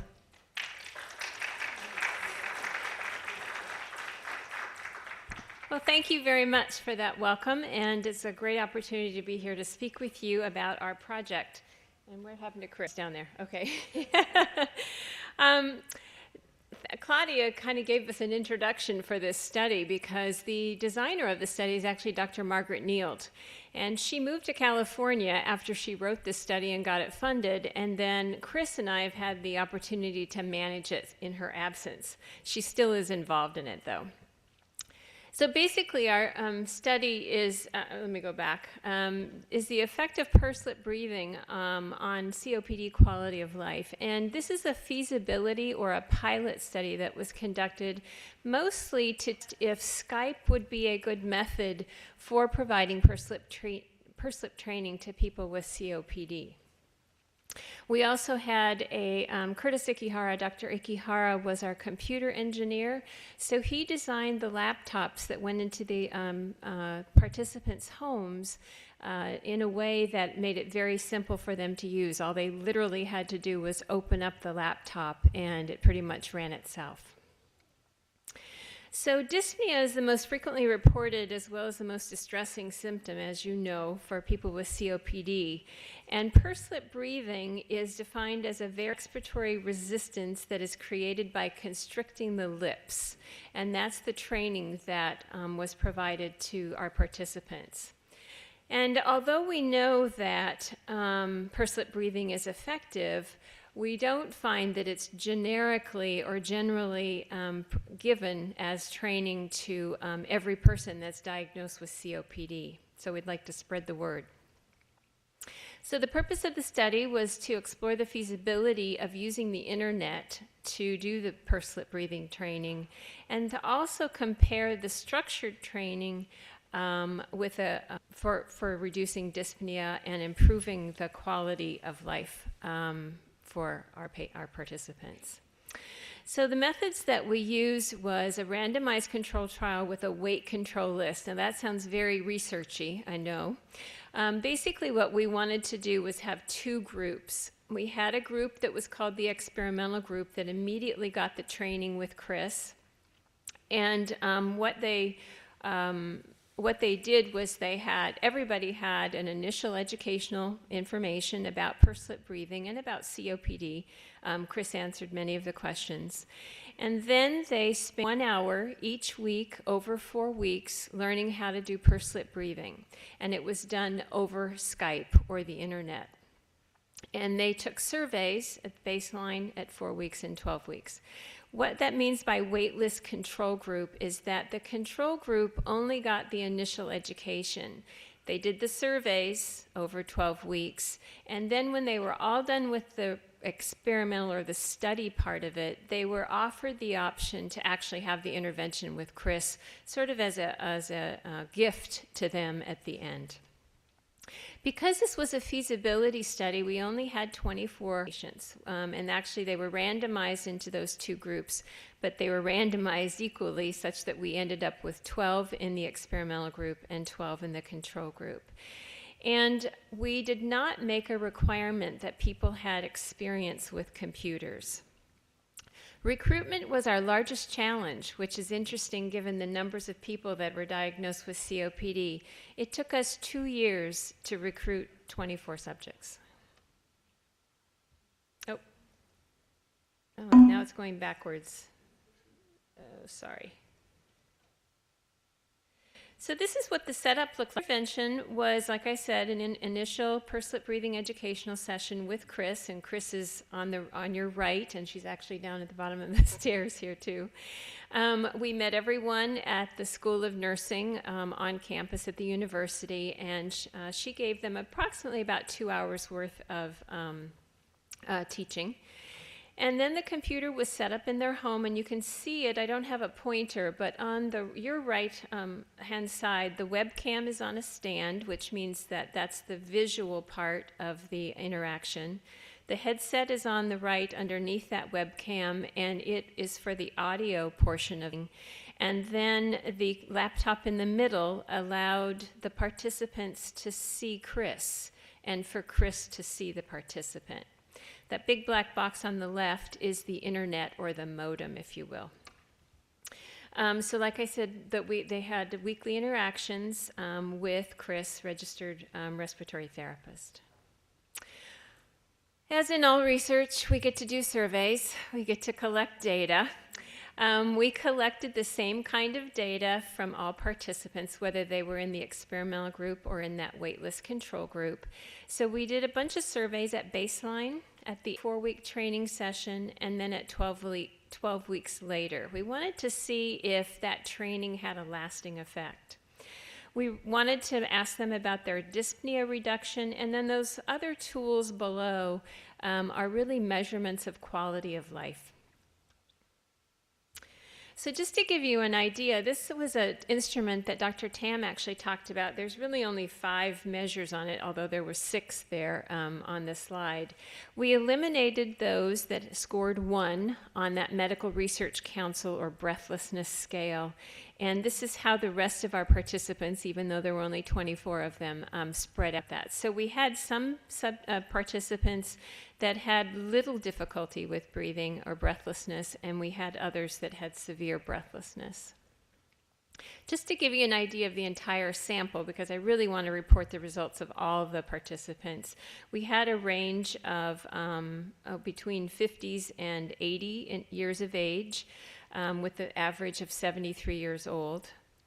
Mostly twice as many females as males. A highly educated group. On average, this group had bachelor's degrees, which is not necessarily representative, obviously, of our population. And the other thing that was a bit concerning to us is that we were hoping that we would get people that were scared to death of computers. Scared to death.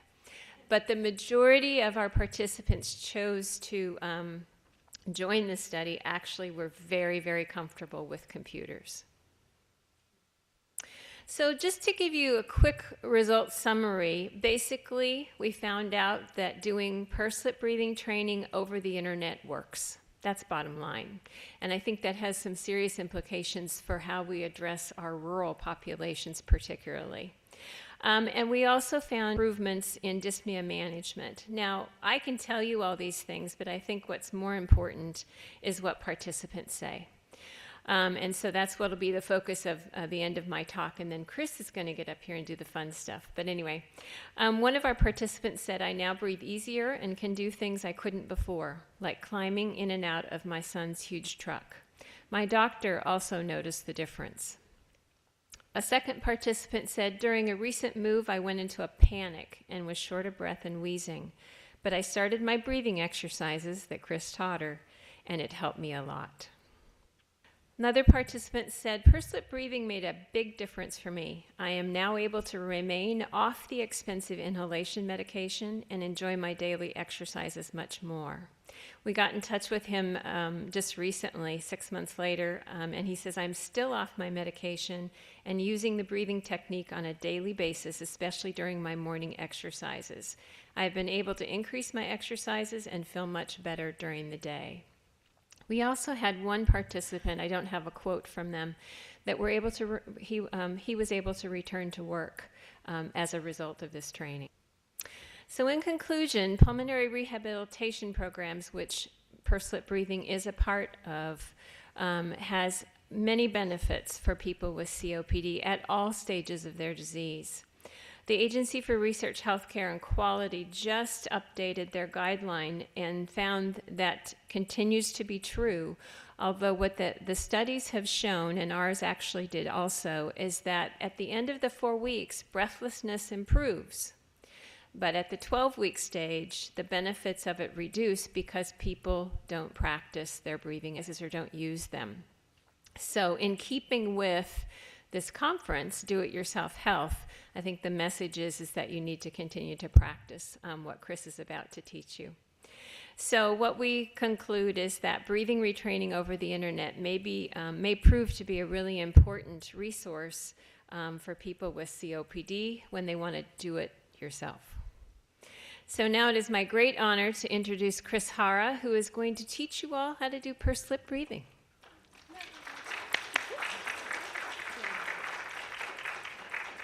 Hi, everybody. My name is. I'm so happy to see you. I'm sorry it's not going to be 1 hour for 4 weeks, but you got me for, I think, 7 minutes because we're on a timeline. And I did want to mention the fact that, you know, the quote about I was able to get off my medication. Well, as a healthcare provider, I kind of go, oh, no, you know, if your doctor has prescribed it for you, oh, my gosh, please, you know, with him. If he feels it's something you should continue to do, you guys got to talk story. Don't just put it in the cabinet and walk away now. I'm going to get scolding. So that I wanted to mention. I'm going to move, and Ryan, the AV guy, he's going to move the video to here because I want to be able to show you my lips and my belly. Sorry. I've started Zumba. That's for you. But pursed lip breathing is not a secret. And I think when we go overboard on anything, whether it's you know, taking more puffs than we're supposed to, or going faster on our walk than we're ready for, we don't feel so good. So what I'd like to say is, what I teach you, don't feel more is better. If it makes you feel uncomfortable, stop. Relax, take a break. Try it again later. Maybe some of your friends here or your physician of, gosh, I got this 5-minute, really quick pursed lip breathing training, and I tried it. It didn't make me feel better. It made me feel worse, or whatever it is. Because we want you to stay connected with one another, that's the best way to get the best health care. Pursed lip breathing is basically working on your exhalation. We don't want you to take a deeper breath than is normal. If you are running on the treadmill, when I do that, I have to take deep breaths because I'm short of breath. But when I'm sitting down or standing here talking with these beautiful people in the COPD Coalition, I'm relaxed. So my volume of air going into my lungs is a lot smaller. I want to be comfortable. So pursed lip breathing is a breath in. It's the exhalation part that is different. Instead of breathing out through your nose, you're going to breathe out through lips that are relaxed together. It looks like this.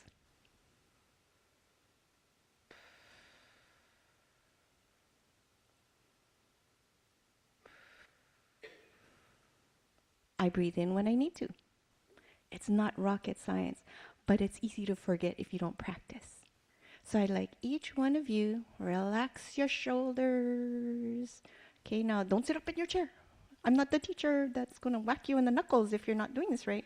Okay, friend. So relax in your chair, relax your shoulders especially. And ladies, let's relax the opu, okay? That gives our diaphragm lots of room to move. Take a normal breath in and just let it come out through your lips that are relaxed together. Breathe in through your nose when you need to. Good. Breathe in when you need to through your nose. Let it come out your lips.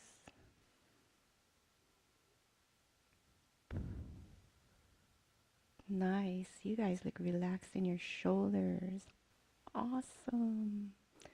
Do you think you could keep this up for a couple minutes? I think so. It's pretty easy. It's not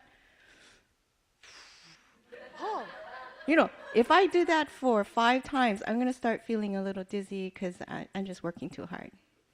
Now, you know that you'll have to adjust, because if you're walking, you're doing work, you're carrying grocery bag, you're going to automatically need to feed your body more breaths of oxygen, so you're going to breathe faster. You're going to breathe deeper. That's normal. That's good. Breathe in when you need to, and let it out through the lips. But I'm not squeezing it out, because that's going to make me work harder. We want to reduce the work of breathing.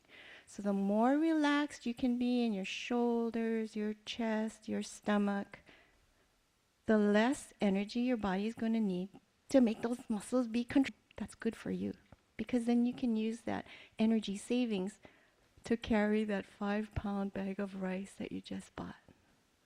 Any questions? Awesome. Now remember, don't overdo it. Normal breath in. Let your lips relax together, and they're coming out of your lungs. Move through your lips. You're not having to squeeze it out. You're just letting it out through your lips. The theory, the what's going on behind this, let me clue you in. When people have COPD, there's a problem with the air sacs. You have air tubes, and it ends up in these cute little bubble-looking things called air sacs. They look like grape clusters, but they're very delicate. When you breathe in, your diaphragm gets the message from the brain, time to breathe in. Brain says to the diaphragm. Diaphragm goes, okay, and then it descends. It contracts, and when it contracts, it gets lower, flatter. That makes your lungs suck in air. Those air sacs can expand, transfer oxygen in, transfer CO2, carbon dioxide out. But if you have COPD, those tiny air tubes that are connected to the air sacs, they are kind of floppy. So when you breathe in, bigger, but when you breathe out, they kind of flop down. They get smaller in diameter than normal, which causes the air sac not to get as much air out. So you feel like you start getting full of air. You feel hyperinflated. You feel like you just can't get a good breath in. If you purse lip breathe when you exhale through your lips, you will stabilize those tiny little air tubes much better. So instead of collapsing as much as you exhale, you will provide a back pressure as you exhale, and it'll prop those air tubes open. And as they stay open longer, guess what? More air can escape. But not at the expense of you working harder. You are merely redirecting your exhaled air through lips that are relaxed together. A lot of theory. Basically, breathe in normal breath, whatever feels comfortable at the let it out through the lips.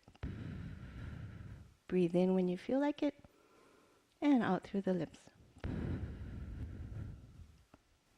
Any questions? You guys are awesome. Thank you.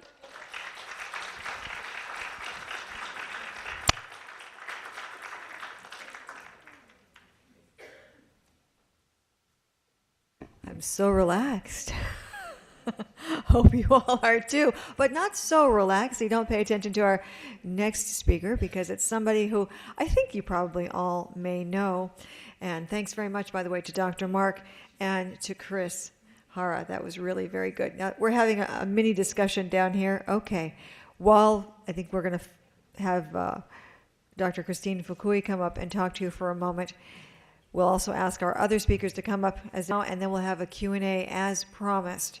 But first, I'd like to have you meet again, because I know you know her, Dr. Christine Fukui. She is certified in pulmonary and sleep medicine, and she works for Tripler and Kaiser. Once upon a time, a couple of years ago, she thought she was retiring. Ha, ha, ha.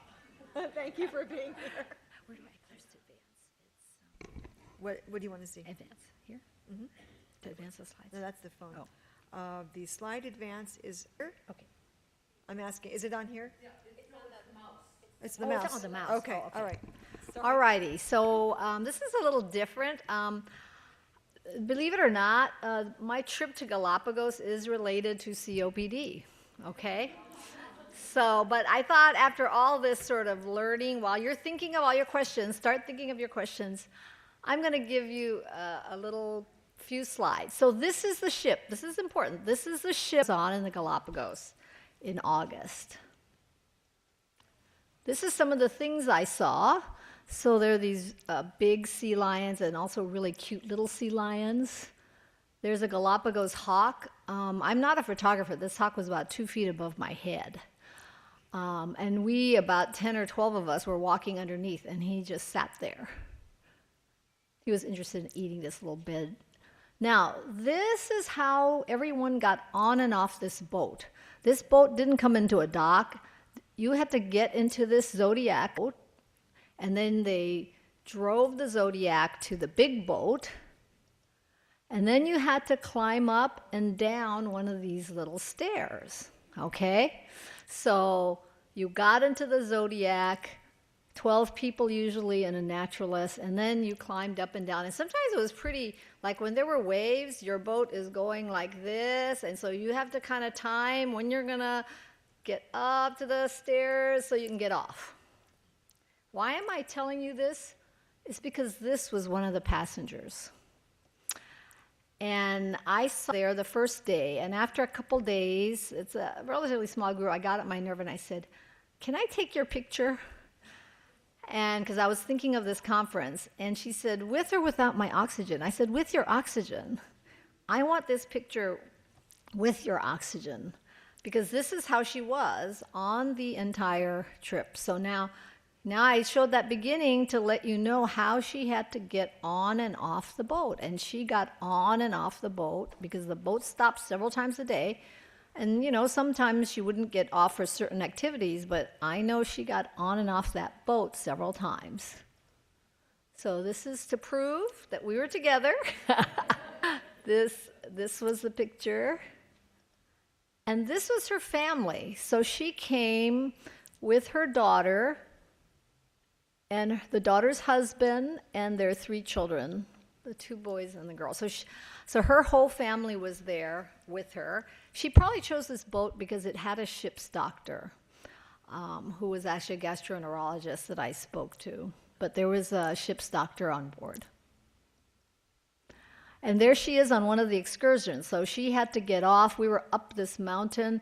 She had to get off the boat, on and off the boat, on the bus, walk through the town, get on the bus, get bussed up here. So it's possible. You know, this do-it-yourself, there were many elderly people on this boat. There was one fellow with a pacemaker, I know, and all sorts of different problems. But I was very impressed that there was this woman who obviously didn't let the fact that she had to be on oxygen prevent her from going on this trip, which was actually quite strenuous. There were things that I did not do because they were too strenuous, or I would fall down on the rocks or something. So, okay, let's open it up to the group here for questions. You all have, anyone have questions? We have a lot of interesting things today about different things you can do to help yourself. Is there anyone that has questions about anything that was said or how to get more information or explain things?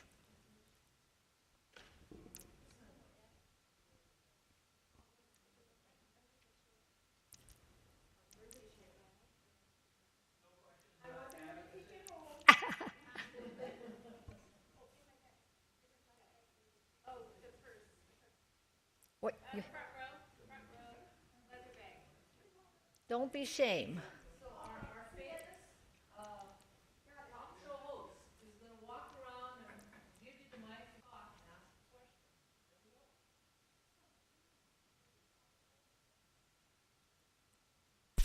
How about now? We on? We're on. Good.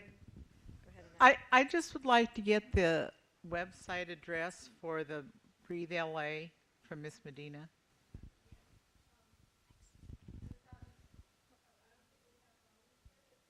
Okay, it's on now.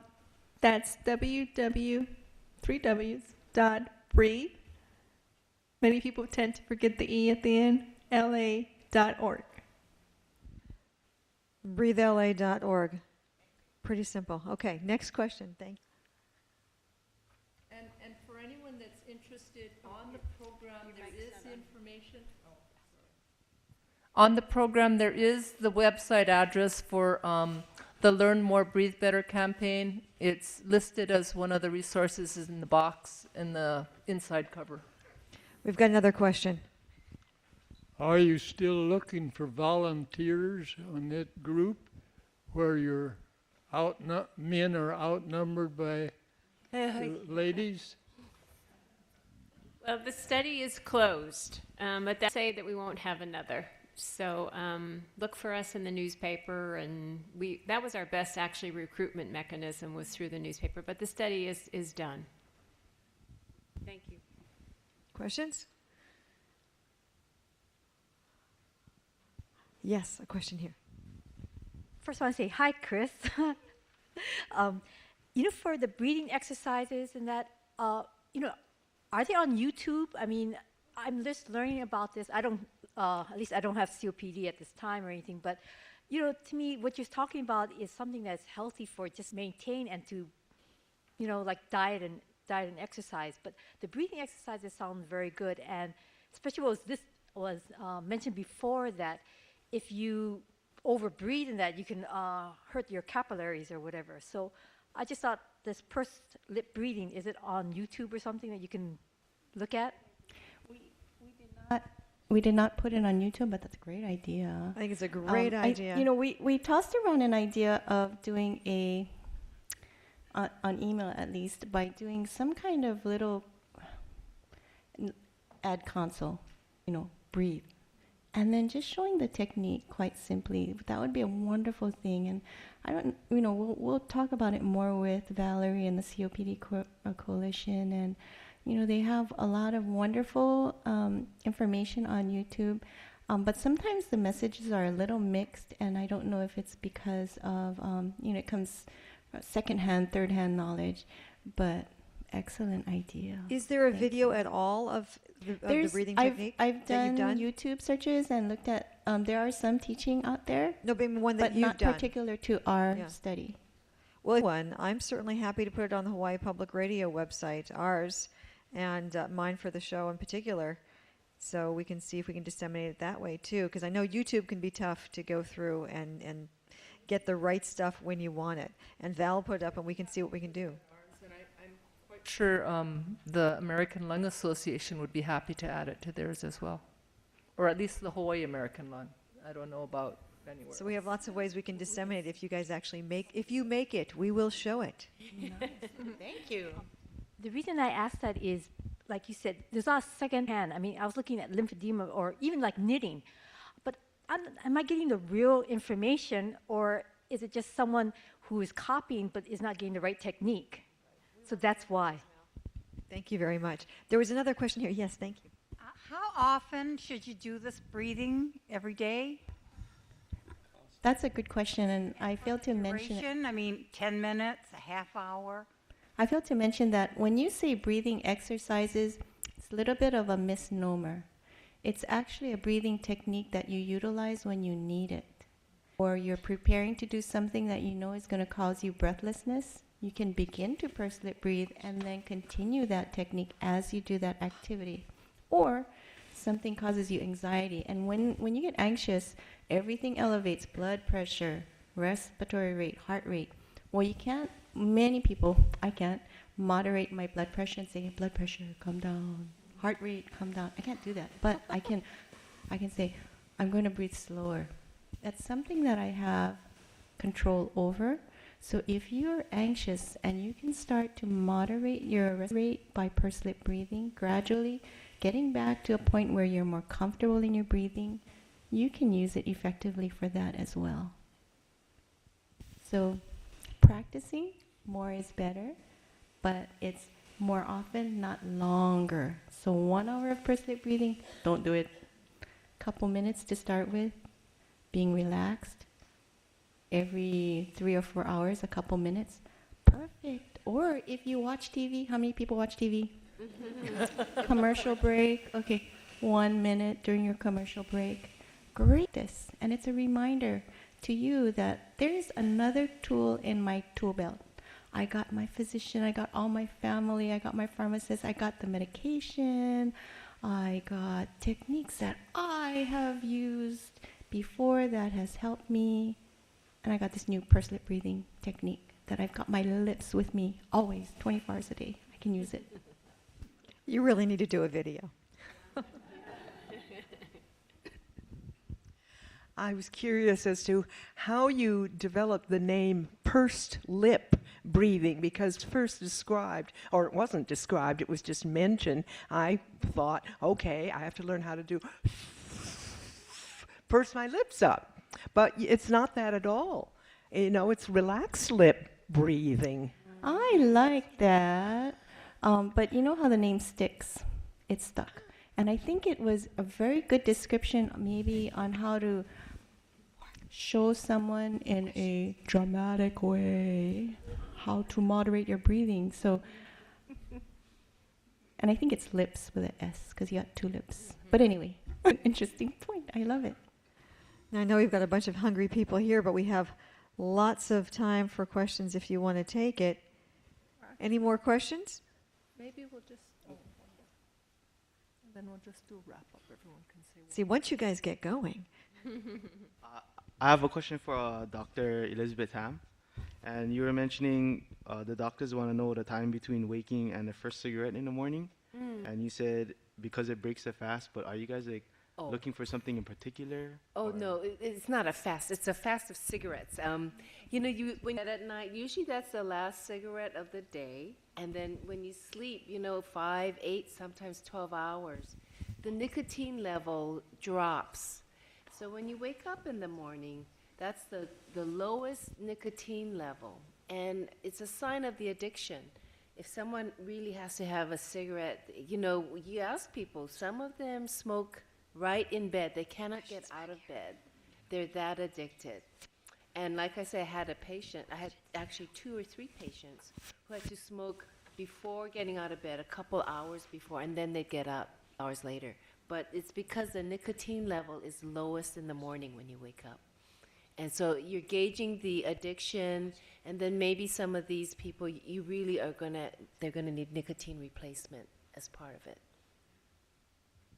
Any more questions, or shall we bring this to a close? Okay, one last We've got down here. Very good. Question for Dr. George. Okay, George. What's in the hopper for the state capitol next year? That's A a really preview. great question. It's going to be, in my opinion, and I think a lot of the insiders at the Capitol share this viewpoint, it's going to be another tough year this session, this coming session. We still have some budget issues that need to get resolved. You know, it's a misnomer at the end of the sessions when they say we passed the budget, you know, everything is equal. It's only equal for about 35 seconds, and then it's out of control again. So we're back in the deficit right now. We don't know what's going to happen with that. And the reality is, until we get the state's fiscal house in order, there's not going to be the discretionary spending for various types of health programs, such as COPD or additional spendings for cancer or asthma control. It's not going to happen until the economy resolves itself. So it's going to be another gruesome year. Reason why I ask is because next year's an election year. Yep. And it's time to go into his arms. So let's go get him. It is an election year, and I've been following the redistricting. There are going to be some changes, but there's some shifting, but not that much. So I think most of the people are going to be fairly safe in their existing seats. All right, everyone. I think we're going to wrap it up for now. And Val, you have some final remarks to make. And also I want to thank Dr. Fukui for being here as the chair of this event. And my apologies, my sincere, for not saying that, because you did a great job. Everyone did a great job. Valerie, you too. Another wonderful panel and another wonderful COPD Education Day. Thank you. Please help me thank all of them for being here.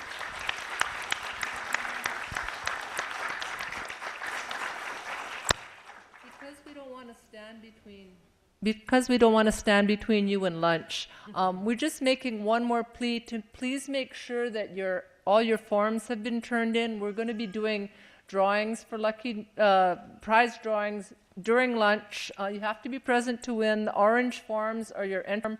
Everyone that registered is able to enter, at least write your name, and lunch will be served. You can have a seat, stay seated, and eat your lunch in here. You can go upstairs and go to the exhibits. As long as you're present, you can still win, and we will start doing entries. And you can come up and talk to the panel.